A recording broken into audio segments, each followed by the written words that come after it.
কয় যে রাষ্ট্রনায়ক হিসেবে খালেদা জিয়া শেখ হাসিনার একটা তুলনামূলক আলোচনা করা, এইভাবে তুলনা করা খুব মুশকিল।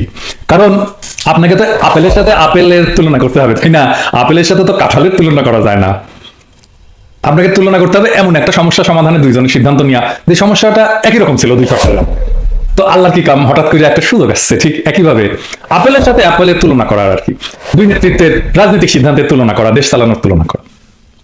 আলোচনাটা শোনেন, তারপরে সিদ্ধান্ত নিয়ে না আপনি কে কেমন রাষ্ট্রনায়ক ছিলেন। এই যে নতুন বছরটা শুরু হলো না বাংলাদেশে, তো ভারত বাংলাদেশের দ্বিপক্ষীয় সম্পর্কের দুইটা গুরুত্বপূর্ণ সংবাদ দিয়ে কিন্তু শুরু হয়েছে।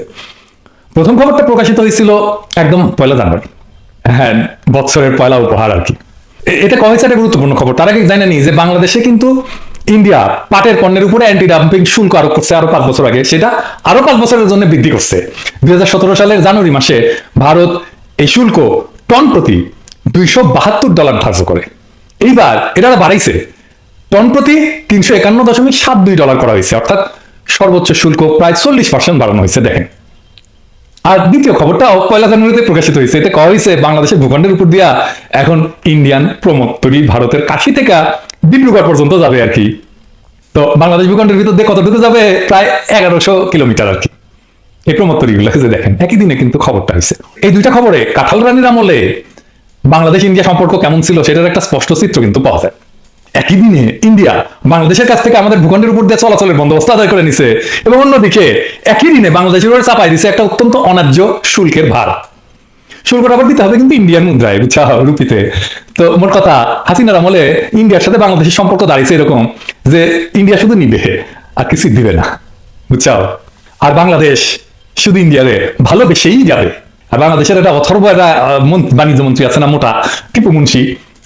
ওই টিপু মুন্সি ডিসেম্বরে দিল্লি গেছিল আর কি। ওইখানে দিল্লি থেকে ফিরে এসে কি কইছিল জানেন? কইছিল যে ভারত সরকারকে সে অনুরোধ করে আসছে পাটজাত পণ্যের উপরে যে অ্যান্টি ডাম্পিং শুল্কের মেয়াদ যেন না বাড়ায়। হে বাল শুন, এটা কি অনুরোধ করার বিষয় নাকি? অনুরোধ করার জন্য মন্ত্রী হচ্ছে তুমি? গার্মেন্টস করে কাঁচা পয়সা বানিয়েছে লেগেছো, হচ্ছে মন্ত্রিত্ব করতে পারবে একটা দেশের, হচ্ছে মন্ত্রী। কিন্তু হাসিনার আর সবকটা মন্ত্রীর মতো তুমি একটা বাল শুন। যাই হোক, ইন্ডিয়া তো মুন্সির এই অনুরোধের কোন রকম দাম দেয়নি আর উল্টা মুন্সি ফিরে আসার পরই এই অ্যান্টি ডাম্পিং শুল্কের মেয়াদ বাড়াই দিয়া এই হাসিনা সরকারকে কাঁঠাল রানীকে হ্যাপি নিউ ইয়ার জানাইছেন। আচ্ছা, অ্যান্টি ডাম্পিং কি? ও তো ভুলে গেছি, আগে কইলে ভালো হতো। আচ্ছা ঠিক আছে, কই আনি। ইন্টারেস্টিং জিনিস, বিষয়টা কি এটা বোঝার জন্য, দেশ চালানোর জন্য, দেশের স্বার্থ রক্ষার জন্য খুবই জরুরি একটা বিষয়। তো বুঝানি মানে চালা বুঝে যাবেন আর কি।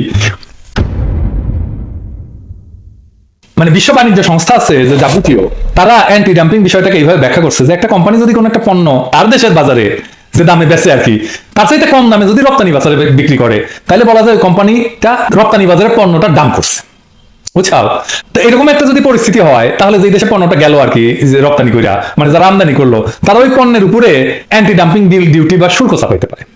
কারণ হচ্ছে যে কোম্পানিগুলো করে কি, বাজার দখল করার জন্য অনেক সময় কোন দেশে অনেক কম দামে মাল সামাল পাঠায় দেয় আর কি। তো এটা করলে তো যে দেশ আমদানি করবে তারা তো বিপদে পড়ে, কারণ এখানে স্থানীয় উৎপাদক আছে।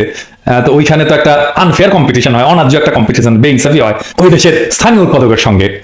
সেই জন্য অ্যান্টি ডাম্পিং শুল্ক, মানে দাম করেছে হ্যাঁ প্রোডাক্ট, তো সেই জন্য এই অ্যান্টি ডাম্পিং একটা শুল্ক দেয় যেন প্রোডাক্টের দাম বেড়ে যায়। দাম বেড়ে গেলে তখন এটা প্রতিযোগিতামূলক হবে। বুঝতে সমস্যা হচ্ছে? আচ্ছা, আরো ভালো করে বুঝাই দিই আর কি। ধরেন চীন আমেরিকার কিছু কম্পিউটার পেলো কম দামে আর কি, রপ্তানি করলো। তো আমেরিকা হিসাব নিকাশ করে চীনকে কইলো যে হাঙ্গের কাছে যে দামে কম্পিউটারটা বিক্রি করছো, তুমি তো নিজের বাজারে তার চাইতে বেশি দামে বিক্রি করো, হাঙ্গেরে কেন তুমি কম দামে বিক্রি করলা? তো তার মানে তুমি এই কম্পিউটারটা আমার দেশে দাম করছো, তাই না? তো এই কারণে তো আমার দেশে যে উৎপাদকরা আছে যারা বানায় কম্পিউটার, তারা তো তোমার সাথে একটা বেইনসাফি প্রতিযোগিতায় লিপ্ত হইলো, তার সাথে তোমার সাথে তো প্রতিযোগিতা পারবে না, তাই না? তো এই অন্যায্য অবস্থার প্রতিকারের জন্য আমরা তোমার উপরে, কম্পিউটারের উপরে আমরা একটা অ্যান্টি ডাম্পিং শুল্ক বসাচ্ছি, যেন তোমার দাম আমার বাজারে আমার স্থানীয় উৎপাদকের দামের সমান হয়, ফেয়ার কম্পিটিশন করো, বুঝছাও।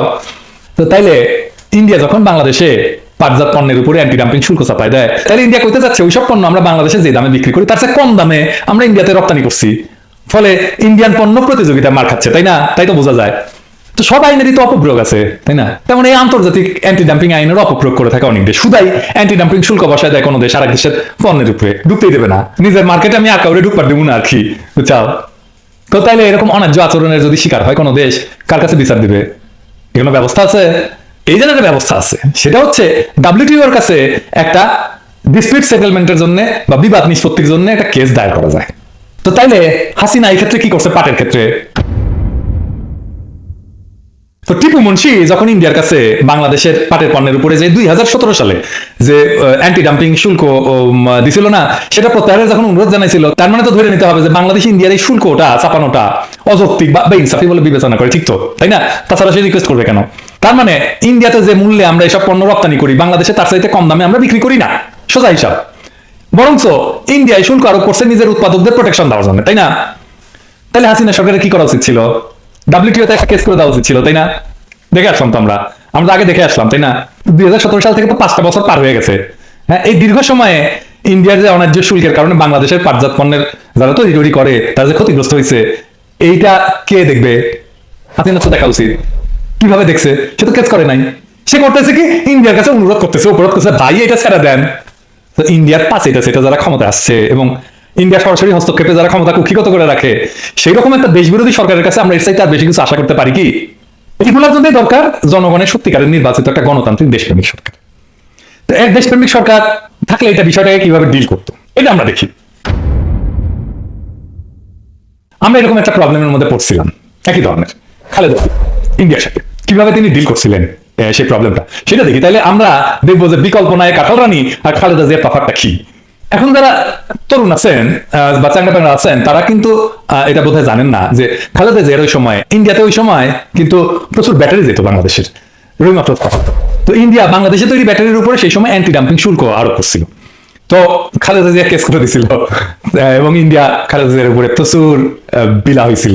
হ্যাঁ, বিএনপির উপরে যে ইন্ডিয়া বিলা, তার অন্যতম একটা প্রধান কারণ কিন্তু অনেকগুলোর মধ্যে এটা একটা। তো এটার মূল্য কিন্তু খালেদা জিয়া এখনো দিচ্ছেন, তার পরিবার দিচ্ছে, তার দল দিচ্ছে। তাই এই ঘটনাটা আমাদের বিশদভাবে জানা দরকার, তাই না? আসেন আমরা একটু দেখি। বাংলাদেশ থেকে ইন্ডিয়াতে ওই সময় 98-99 থেকে 2000-2001 সালের মধ্যে যে ব্যাটারি রপ্তানি, এটা প্রায় 2.5 গুণ বৃদ্ধি পেয়ে $1.3 মিলিয়ন উন্নীত হয়। অনেক বাড়ছে, কিন্তু ওই অর্থে ভারতে বাংলাদেশের যে মোট রপ্তানি, সেইটা 1000 ভাগের 2 ভাগও না, কিন্তু এটা বাংলাদেশের এই সামান্য রপ্তানির উপরে ভারত 2001 সালে অ্যান্টি ডাম্পিং শুল্ক আরোপ করে। তো 2001 থেকে 2002 সালে বাংলাদেশ থেকে ইন্ডিয়াতে ব্যাটারি রপ্তানি সম্পূর্ণভাবে বন্ধ হয়ে যায়। তো এই সিদ্ধান্ত কে নিয়েছিল? ইন্ডিয়ায় শুল্ক আরোপের সিদ্ধান্ত নেয় ওই দেশের, মানে ইন্ডিয়ার অ্যান্টি ডাম্পিং মহাপরিচালকের দপ্তর, director general of anti dumping, মানে ডিজিএডির সুপারিশ অনুসারে। ডিজিএডি এটা কেন করছিল? কারণ ইন্ডিয়ার 2টা ব্যাটারি কোম্পানি অভিযোগ জমা দিচ্ছিল। তো ডিজিএডি একটা অনুসন্ধান চালায়, এই অনুসন্ধানের আলোকে ডিজিএডি সিদ্ধান্ত উপনীত হয় যে বাংলাদেশ থেকে ব্যাটারি ইন্ডিয়াতে দাম করা হচ্ছে। এর ফলশ্রুতিতে ভারত বাংলাদেশের ব্যাটারি রপ্তানির উপর 131% অ্যান্টি ডাম্পিং শুল্ক আরোপ করে। তো ওই সময় আমি তো কইছি আগে যে বাংলাদেশের প্রধান ব্যাটারি রপ্তানিকারক প্রতিষ্ঠান ছিল রহিমাফ্রোজ। তারা ভারতের এই সিদ্ধান্তকে অযৌক্তিক মনে করে পরবর্তীতে ভারতের হাইকোর্টে অ্যান্টি ডাম্পিং শুল্ক আরোপের বিরুদ্ধে যুক্তি প্রমাণ দিয়ে আপিল করে। কিন্তু তাদের আপিল এই 2 জায়গাতে প্রত্যাখ্যান করা হয়। করাই হবে, তো তারা তো নিজেরটা বেশি বোঝে, ভালো বোঝে। তো এর মধ্যে 2001 সালের অক্টোবরে বিএনপি সংসদ নির্বাচনে বিপুল সংখ্যাগরিষ্ঠতা নিয়ে জয়লাভ করে বেগম খালেদা জিয়ার নেতৃত্বে সরকার গঠন করে। নতুন সরকার ক্ষমতা গ্রহণের সাথে সাথে এই বিষয়টা ইন্ডিয়ার কাছে উত্থাপন করা। কিন্তু ইন্ডিয়া এটা কানে নেয় না। ভারতের বাণিজ্য মন্ত্রী অ্যান্টি ডাম্পিং শুল্ক প্রত্যাহার করতে অস্বীকৃতি জানায়। তখন বেগম জিয়া সামনে 2টা পথ খোলা ছিল। একটা হচ্ছে ভারতের অ্যান্টি ডাম্পিং শুল্ক মেনে নিয়ে চুপ করে থাকা, আর 2 নম্বর পথ হচ্ছে বিষয়টা নিয়ে ডাব্লিউটিওর ডিসপিউট সেটেলমেন্ট প্রক্রিয়ায় একটা কেস করে দেওয়া। প্রথম পথটা, মানে ইন্ডিয়ার এই অন্যায্য পদক্ষেপ মেনে নেওয়াটা ছিল খুব সহজ। এতে ইন্ডিয়া খুশি থাকতো, তাই না? বেগম জিয়ার উপরে বিলা হইতো না, বিএনপির উপরে বিলা হইতো না। কিন্তু বেগম জিয়া কি করছিলেন? খালেদা জিয়া সহজ পথটা গ্রহণ না করে ডাব্লিউটিওতে কেস করে দেয় সরকারিভাবে। ডাব্লিউটিওতে যাওয়ার পথটা কিন্তু সহজ ছিল যে, তা কিন্তু না। প্রথমত এতে ইন্ডিয়া অসন্তুষ্ট হয়েছে, সম্ভাবনা ছিল এবং আসলেই হয়েছে। তাছাড়া আমাদের ইন্টারনাল যে এক্সপার্টাইজ এই সমস্ত কেস ডিল করা, সেটা এরকম ছিল না। কিন্তু খালেদা জিয়া বাংলাদেশের বাণিজ্য স্বার্থকে বিবেচনা করে এই কূটনৈতিক ঝুঁকি নেওয়ার সিদ্ধান্তটা গ্রহণ করেন। তোর আগেই তো বলছি যে এই যে ডিসপিউট সেটেলমেন্টের যে বিবাদ মীমাংসা প্রক্রিয়া ডিল করার জন্য যে জনদক্ষতা দরকার, সেইটা প্রাতিষ্ঠানিক সক্ষমতা বা জনদক্ষতা সেই সময় বাংলাদেশের ছিল না। আমাদের সৌভাগ্য যে ওই সময় জেনেভায় অ্যাডভাইজার সেন্টার অন ডাব্লিউটিও ল, তারা আমাদের সহযোগিতা করতে রাজি হয়। তো এই কেসটা করার জন্য তাদের একটা আইনি ফি ছিল সেই সময় $1,50,000, মানে $1.5 লাখ আর কি। মানে সেই সময়ের হিসাবে এইটা 75 লাখ টাকার মতো আমার হিসাবে হবে আর কি, যদি আমার হিসাব ভুল না হয়ে থাকে। ওই সময় এক্সচেঞ্জ রেট যা ছিল। কিন্তু খালেদা জিয়া পার্সোনালি রিকোয়েস্ট করেন অ্যাডভাইস সেন্টারকে যে যেন এটা কম খরচায় করে দেওয়া হয়। আজকে তো হাসিনা খালেদা জিয়ার নামে বদনাম করে যে উনি এতিমের টাকা মাইরা দিচ্ছেন। হ্যাঁ, কিন্তু খালেদা জিয়া পাবলিক মানি খুব সাবধানে খরচা করতেন। এইটা ওনার সাথে যারা কাজ করছেন, আমি এরকম একাধিক মানুষের কাছে শুনছি আর কি। কোথাও কিছু খরচা বাঁচানোর সুযোগ পেলে তিনি সেটা সদ্ব্যবহার করতেন। যাই হোক, এটা আপনারা করতে পারবেন, যে কেউ এটা চেক করতে পারবেন যে অ্যাডভাইস সেন্টার কত নেয় মামলায়, বাংলাদেশ কত টাকা দিচ্ছে, তাই না? তো রেকর্ড আছে। শেষ পর্যন্ত অ্যাডভাইস সেন্টার খালেদা জিয়ার রিকোয়েস্টটা নেয় এবং মাত্র $15,000 কেসটা করতে রাজি হয়। মানে সেই সময় $15,000 মানে ওই সময়ের আর কি 7.5 লাখ টাকা আর কি। তো যাই হোক, মানে 10 ভাগের 1 ভাগে কিছুই না। তো বাংলাদেশ তখন ইন্ডিয়ার অ্যান্টি ডাম্পিং সিদ্ধান্তের বিরুদ্ধে 5টা যুক্তি WTO এর কাছে পেশ করছে। অল্প কথায় কই আর কি। 1 নম্বর হচ্ছে যে ভারত শুল্ক আরোপের আগে যে অনুসন্ধান চালাইছিল সেটা ছিল ত্রুটিপূর্ণ। 2, ভারতে বাংলাদেশের ব্যাটারি রপ্তানির মূল্য এবং বাংলাদেশের বাজারের মূল্যের যে তফাৎ বা মার্জিন এটা সঠিকভাবে নির্ধারণ করা হয়নি। 3, ভারত তার প্রতিষ্ঠানগুলোর উপর যে ক্ষতি হয়েছে বলে দাবি করছে সেটা প্রমাণিত না। 4, বাংলাদেশের প্রতিষ্ঠানগুলো যে তথ্য দিছে ভারতের সিদ্ধান্ত গ্রহণের জন্য সেগুলো যথাযথভাবে আমলে নেওয়া হয়নি। এবং 5 নম্বর, ভারত সব পক্ষকে এবং জনসাধারণকে সকল প্রাসঙ্গিক তথ্য দিতে ব্যর্থ হয়েছে।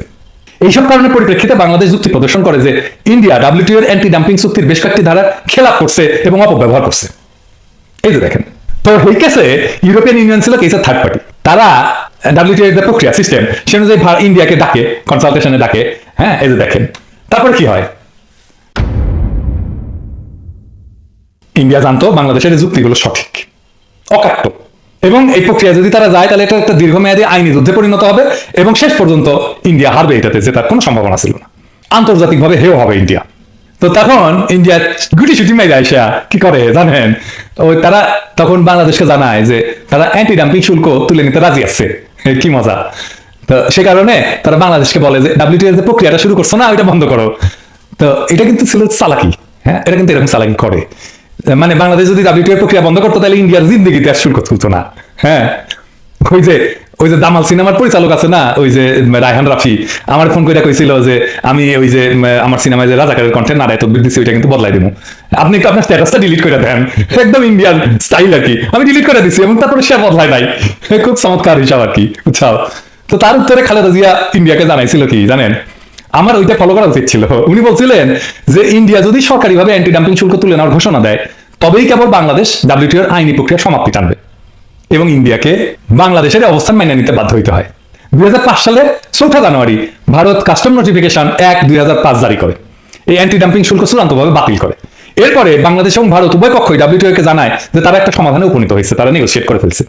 এর ফলশ্রুতিতে 2006 সালের 20 ফেব্রুয়ারি WTO এর এই আইনি প্রক্রিয়া টার্মিনেট করা হয়। বাংলাদেশের অর্থনৈতিক এবং বাণিজ্যিক স্বার্থ অক্ষুণ্ণ রাখতে বেগম জিয়ার সরকার আন্তর্জাতিকভাবে যে পদক্ষেপটা নিছিলেন তার জন্য প্রয়োজন ছিল কি? প্রয়োজন ছিল সাহস, অসীম সাহস, প্রচন্ড দৃঢ়তা এবং অকৃত্রিম দেশপ্রেম। এই কঠিন পরীক্ষায় তারা অত্যন্ত কৃতিত্বের সাথে, সাফল্যের সাথে মাথা উঁচু করে উত্তীর্ণ হয়েছিলেন এবং আমাদের কূটনৈতিক এবং অর্থনৈতিক ইতিহাসে এই অর্জন সবসময় স্বর্ণাক্ষরে লেখা থাকবে। আর অন্যদিকে কি করছে দেখেন হাসিনা, 5 বছরের বেশি সময় ধরে ইন্ডিয়া বাংলাদেশের পাটজাত পণ্যের উপর অন্যায়ভাবে অ্যান্টি ডাম্পিং শুল্ক দিয়ে রাখছে এবং তার মেয়াদ এই মাসে বাড়াইছে আরো 5 বছর। ইন্ডিয়ার পাচাটা গোলাম এই নত জানু কাঠলরানি হাসিনা ভারত সরকারকে মৃদু অনুরোধ করা ছাড়া আর কোনো কিছুই করে নাই, কোন নাকি বিকল্প নাই। তো আজ যখন ইন্ডিয়ার প্রমোত্তরীগুলা বাংলাদেশের বুকের উপর দিয়া এদেশের 1100 কিলোমিটার দীর্ঘ নদীপথ ব্যয় চলবে, আর আমাদের দরিদ্র পাট চাষী ভাইরা আর পাট কলের শ্রমিকেরা অসহায় দৃষ্টিতে তাকায় তাকায় দেখবেন, আফসোস করবেন এবং আক্ষেপ করবেন এবং হাহাকার করবেন, এটার জবাব কি হাসিনা দেবে? তাই আজকা আমাদের কৃষক আর শ্রমিকদের জানা দরকার ওই প্রমোত্তরীর আনন্দে লুকায় আছে তাদেরই বঞ্চনার শব্দ। পাট চাষ কইরা যে পাপ করছিল তারা, সেই বঞ্চনার তেলেই এই লঞ্চগুলা প্রমোত্তরীগুলো চলে। তাদেরই ভাগ্য, তাদেরই শ্রম যা হাসিনা সরকার শুধু ক্ষমতায় থাকার বাসনায় ভারতকে উপঢৌকন দিছে। কারণ আপনি আমি বাংলাদেশের কৃষক, বাংলাদেশের শ্রমিক, বাংলাদেশের জনগণ তো হাসিনার কাছে কিছু না, আমরা তো তাদের প্রজা, আমরা তার টাকা কামানোর মেশিন। আমরা পরিশ্রম করব আর হাসিনা সেটা খাবে, বিলাবে আর পালানোর সময় বাইন্দা নিয়ে যাবে। বেগম জিয়া আর ফ্যাসিস্ট কাঁঠাল রানীর মধ্যে কি তফাৎ জানতে চাইছিলেন না অনেকে?